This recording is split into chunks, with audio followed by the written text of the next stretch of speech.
Zoom ಮಾಡಿ ಆ ಭಾಗ. ಮೊದಲನೆಯದಾಗಿ ಕರ್ನಾಟಕ ರಾಜ್ಯ ಧಾರ್ಮಿಕ ದೇವಸ್ಥಾನಗಳ ವಿಭಾಗದ ವತಿಯಿಂದ ವೇದಿಕೆ ಮೇಲೆ ಇರುವಂಥ ಗಣ್ಯರಿಗೆ, ವೇದಿಕೆ ಮುಂದೆ ಇರುವಂಥ ಗಣ್ಯರಿಗೂ ತುಂಬು ಹೃದಯದ ಧನ್ಯವಾದ ಸಲ್ಲಿಸ್ತಾ, ಈ ದಿನ ಒಂದು ವಿಶೇಷವಾಗಿ ನಮ್ಮ ಹಿಂದುತ್ವ ಧಾರ್ಮಿಕ ಬೆಳೆಸೋಂಥ ಒಂದು ಕಾರ್ಯಕ್ರಮಕ್ಕೆ ಇವರು ನಮ್ಮ ತುಂಬ ಆತ್ಮೀಯ, ಇವತ್ತು ಶಿವ ಪಾರ್ವತಿ ಅಂತಲೇ ಹೇಳ್ಬೋದು. ನಾವು ಧಾರ್ಮಿಕ ವಿಚಾರ ಇರೋದ್ರಿಂದ ಇದನ್ನು ಒಂದು ಅಳವಡಿಸ್ಕೊಳ್ತಾ ಇದ್ದೀನಿ ನಾನು. ಇವತ್ತು ಒಂದು ಇಡೀ ನಮ್ಮ ಕರ್ನಾಟಕ ರಾಜ್ಯದಲ್ಲಿ ಗ್ರಾಮಾಂತರದಲ್ಲಿರೋಂಥ ದೇವಸ್ಥಾನಗಳಿರ್ಬೋದು, ಜೀರ್ಣೋದ್ಧಾರ ಕೆಲಸಗಳ ಇರ್ಬೋದು, ಅರ್ಚಕರುಗಳಿಗೆ ID ಕಾರ್ಡ್ ಇರ್ಬೋದು, ಮತ್ತು ಅರ್ಚಕರ ಮಕ್ಕಳುಗಳಿಗೆ ಎಜುಕೇಷನ್ ಇಲ್ಲ. ಇವತ್ತು ಸುಮಾರು ಭಾಗದಲ್ಲಿ ನಾನು ಪ್ರವಾಸ ಮಾಡಿದ್ದೀನಿ. ಅರ್ಚಕರ ಮಕ್ಕಳಿಗೆ ಒಂದು ಉಚಿತವಾದ ಶಿಕ್ಷಣದ ವ್ಯವಸ್ಥೆ ಮಾಡಬೇಕು ಅನ್ನೋದು ನಮ್ಮದು ಹೋರಾಟ ಇದೆ. ಲಾಸ್ಟ್ ಟೈಮು ಕೋಟ ಶ್ರೀನಿವಾಸ ಸಾಹೇಬ್ ಇದ್ದಾಗ ಅದಕ್ಕೆ ಅನುಕೂಲತೆ ಮಾಡ್ತೀವಿ ಅಂತ ಒಂದು ಭರವಸೆ ಕೊಟ್ಟಿದ್ರು. ಅದು ಮಂದಗತಿಯಲ್ಲಿ ನಡೀತಾ ಇದೆ. ಶಶಿಕಲಾ ಜೊಲ್ಲೆ ಬಂದಾಗ ಆಗಿಲ್ಲ. ಈಗ ರಾಮಲಿಂಗಾರೆಡ್ಡಿ ಸಾಹೇಬರವರು ಮಾಡಿಕೊಡ್ತೀವಿ ಅಂತ ಹೇಳಿದ್ದಾರೆ.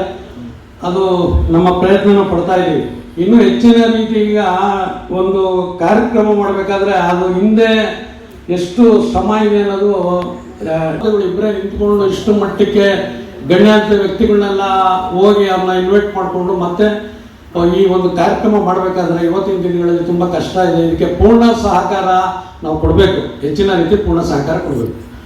ಮತ್ತು ವಿಶೇಷವಾಗಿ ನಮ್ಮ ಧಾರ್ಮಿಕ ದೇವಸ್ಥಾನಗಳ ವಿಭಾಗನ ಗುರುತಿಸಿ ಇವತ್ತು ಈ ಕಾರ್ಯಕ್ರಮಕ್ಕೆ ನಮ್ಮನ್ನ ಕರೆದಿರತಕ್ಕಂಥದ್ದು ತುಂಬ ಹೃದಯದ ಧನ್ಯವಾದವನ್ನು ಅವ್ರಿಗೆ ತಿಳಿಸ್ತಾ, ಮತ್ತೆ ಹೆಚ್ಚಿನ ರೀತಿ ಈ ಕಾರ್ಯಕ್ರಮ ಇನ್ನೂ ಉನ್ನತ ಮಟ್ಟದಲ್ಲಿ ಯಶಸ್ವಿಯಾಗಿ ನಡೀಲಿ. ಮತ್ತು ನಮ್ಮ ಧಾರ್ಮಿಕದ ಜೊತೆಗೆ ಇವರು ಪ್ರಕಾಶ್ ಅವರು ಕೈ ಜೋಡಿಸ್ಲಿ, ಮತ್ತು ವೇದಿಕೆ ಮುಂಭಾಗದಲ್ಲಿರೋಂಥವ್ರು ಒಳಗಡೆ ಎಲ್ಲ ಪ್ರತಿಯೊಬ್ಬರೂ ಈ ಒಂದು ನಾವು ಹಿಂದೂ ಸಂಪ್ರದಾಯ ಬೆಳೆಸಬೇಕು. ಮತ್ತು ಅವನತಿಗೆ ಹೊಂದುತ್ತಾ ಇರೋಂಥ ಚಿಕ್ಕ ಚಿಕ್ಕ ದೇವಸ್ಥಾನಗಳು ಇವತ್ತು ಸುಮಾರು ಪುರಾತನ ಇತಿಹಾಸ ಇರೋಂಥ ದೇವಸ್ಥಾನಗಳಿದೆ.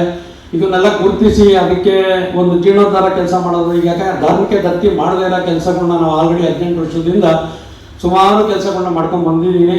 ಎಲ್ಲ ನಿಮ್ಮಂಥ ಸಹಕಾರದೊಂದಿಗೆ ಇನ್ನೂ ಹೆಚ್ಚಿನ ರೀತಿ ತಾವೆಲ್ಲರೂ ನಮ್ಮ ಜೊತೆ ಕೈ ಜೋಡಿಸ್ಬೇಕು ಅಂತ ಕೇಳ್ಕೊತಾ ಒಂದು 2 ಮಾತು ಮುಗಿಸ್ತಾ ಇದ್ದೀನಿ. ನಮಸ್ಕಾರ.